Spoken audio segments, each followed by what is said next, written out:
Next, we have approved payroll and vouchers for November 14th. November 7th. Oh my No, gosh, I I've keep got my skipping thing. everything. You skipped Martin. Yeah, It's here like we I'm go. on a time limit or something today. All right, so next I have Too long. update concerning of the November 8th election. We have Clerk Brooke. Hello.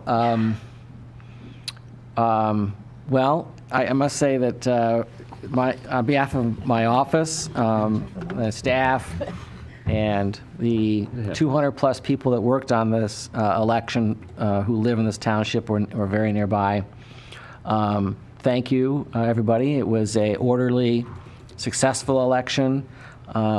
As much as people were worried about there'd be problems here or there, I can report that there were no problems or issues in the township, which is what we expected. This is a quick report on what happened in this last election. Most importantly, I hinted at it already, but our elections are people-powered. They are run here by local folks. The clerk, myself, is statutorily responsible for the administration of elections. To be clear, I don't make the rules. My job as clerk is to ensure that the rules are consistently and accurately enforced in all situations. And my staff and I work diligently to do that and set up systems and procedures and conduct training to ensure that occurs. There are just so many important people that play major roles in the election. I'm going to highlight 3 of them and then a few others. But my deputy clerk, Dina Mondock, has been at the township for almost 2 decades, or roughly that amount. Her knowledge and depth of experience is incredible. Truly, we would not be able to run elections here without that level of expertise. And it's the employees here that deliver the services to our community, and Dina is an exemplary example of that. The 2 other 3 Ds in this team are Diane Perkins, who runs the absentee voter ballot team, and Dave Crouch, who runs the equipment and ensures that all is operating properly and troubleshooting during the day of the election. Dina, Dave, and Diane all really are the key hubs around which everything operates. Now, that isn't to diminish in any way the significant and critical support that comes from additional folks. Starting with my department, Tom Hayes, who's here at the dais with us, Sean Mueller, Katarina Yankee, on my staff are all working like crazy on this election. And we do it because we love it. Election day is one of those days that I got in around a little bit before 5 Tuesday morning. I was home around 3 a.m. on Wednesday. And not far behind was Dina and everybody else. So it's something that they do because they're passionate about it. It's the same with Diane. It's the same with Dave. On the equipment team, by the way, I got a big shout out to the firefighters. Dave Crouch, Chris Whitehead, Jim Valeriga are all retired Bloomfield firefighters. It's been a decades-long collaboration, which I hope will continue, firefighters. We will continue to need your support in this area. The election also happens because we have people running the precincts, the absentee voter counting board. We also did a pre-processing team, and then there's a receiving board. The receiving board, by the way, in case anyone is wondering, is tasked with checking on all the work that was done during the day. They're provided with training and a checklist, and they review all the documentation, all the procedures, all the seals, to ensure that the precincts were all operating in accordance with the requirements. After they finish their work, the material is submitted to the county, where the Board of Canvassers reviews it. And then it is submitted from there, along with every other jurisdiction, to the state, where the State Board of Canvassers reviews and finalizes the election, which will occur at a meeting the Monday after Thanksgiving. I think it's 2 weeks from today. So hats off to all those folks that make elections happen here in the community, and I, big thank you to them for their hard work and dedication. As I said, what we do here relies almost exclusively upon the knowledge and expertise and dedication of those folks. Okay, so next slide, Tom.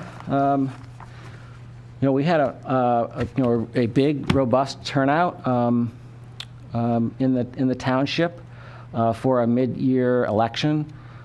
Here is a long-term sort of view of the top line is the number of registrations. We're at an all-time high number of registered voters in Bloomfield Township, and our rate of participation was 67.4%, significantly ahead of the Oakland County average. And most of our precincts were, roughly right around 65 to 68%. But there was one high. The 12th precinct was the highest at 72%, and the 1st precinct was only at 58%. But there's a general trend line for all those elections that's, up as far as participation goes, especially in the last 6 years. So next slide, Tom. Here's a little more on the voter turnout. By age, our biggest turnout group is those residents who are 60 years of age or older, and the rest of that slide's self-explanatory. The highest turnout group, by the way, going back quickly, was men over 60 at 80%. And just as comparison, it's not on there, but 2 years ago, the highest turnout group, just as a percentage, was women in the age group of 18 to 21, followed by women who are 60 or over, and then followed by men who are 60 and over. So it's not the same number as it was 2 years ago. Okay, next slide. This is an interesting slide. We watch and track every day the method of return for absentee ballots. We received back 13,793 absentee ballots. Only a quarter of them, actually less than a quarter of them, are coming through the post office these days. We don't have this data from the past because it's something new we're collecting, but anecdotally, that number seems down. It's been reported to me from staff, and still we got a lot of lobby drop-offs and counter drop-offs. The drop box is new, so 16% of folks have noticed that it's there and have started using the outside drive-up drop box, which was installed just in September and was available as of that time. So absentee ballots are a little over 50% of the vote this past November 8th. And this is some interesting data about how we receive, the timing in which we receive absentee ballots back. You might notice from each of these, this is November 18 compared to November 2020 compared to this past November 22. Most people wait to the end, and despite all our efforts to, don't delay, return your ballot today, waiting to the end creates issues. Number one, if you are someone, when your ballot comes back, it must be accepted by us, which requires that we review the signature and it matches the signature on file. If it doesn't match, we're statutorily obligated to contact you and see if that can be corrected, and we do that. So every single one of these signatures was checked. Every time we found a discrepancy, the person was contacted. And if you sent it in a week before elections, most of those folks were able to come in. Even if they were at U of M, they were able to come back and pop in and sign the ballot. Folks had dropped it off on, when we picked it up on Monday morning, the day before the election, and just their options to correct their signature errors were very limited to non-existent. So getting them back helps us and the staff, getting elections counted more timely, and helps the voters as well in case there is any issues, because we do contact everybody to provide them notice that their signature doesn't match and an opportunity to correct that. One other thing, Tom, for you. So the total numbers, 2018 was 9,729. That was that was the year the ballot proposal passed, allowing no reason absentee. So you can see from that number, we've always had a high absentee ballot participation rate in the township. 2020 was skyrocketed number. This past election is 30% higher than the previous midterm election. Will that continue? I don't know. I mean, the last slide is a little bit about that. I think that maybe it won't, but we'll talk about that when we get to the last slide. As was been indicated, there were 2 millage requests on this ballot for Bloomfield Township. One was to renew and increase the funding for the senior center, and one was to renew the safety path. They were consistently, this is a chart showing by precinct the support of yes votes is pretty consistent from precinct to precinct. That folks wholeheartedly supported funding the senior center and providing additional resources and continuing our safety path program at the same level. So thank you, residents, for that. And thank you, everybody, for being involved. As I mentioned earlier, will absentee ballots continue at that same pace? It's a great question. Who knows? There was a ballot proposal on this last ballot that passed, number 2, which changes election law quite considerably. First and foremost, it provides 9 days of early in-person voting for statewide elections. So that means by November, August 2024 and November 2024, we will have 9 days of early in-person voting. At least 9 days, by the way, as is drafted in the materials. Jurisdictions could opt for more than 9 days if they desire, but can never do less than 9 days. The rules also provide, in the language in the statute, the constitutional amendment, by the way, provide that jurisdictions can gather together and share voting locations by countywide or by multi-jurisdictional type decisions, maybe West Bloomfield and Birmingham, or those kinds of things are encouraged and specifically authorized in the constitutional amendment. Another change is that there could be one application to receive an absentee ballot that would cover all future elections. Military and overseas absentee ballots will be counted if they're received by the 6th day afterwards, as long as they're postmarked on election day.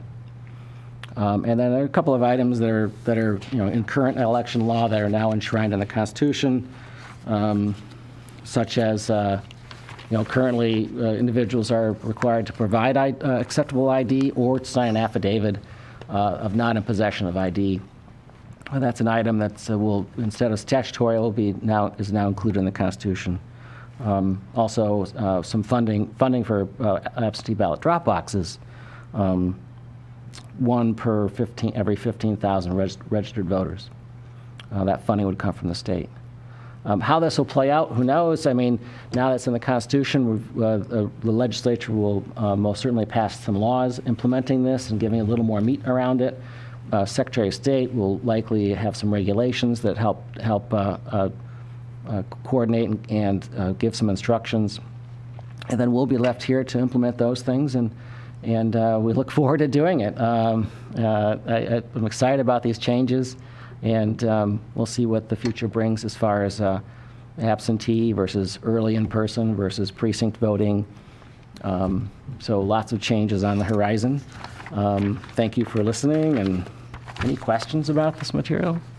I just had one quick question. So because of that postmarked new rule, then we won't necessarily have the results that night or even the next day. Well, true. If the number of if the number of ballots that are outstanding exceed the margin of victory, then we would be sitting around waiting.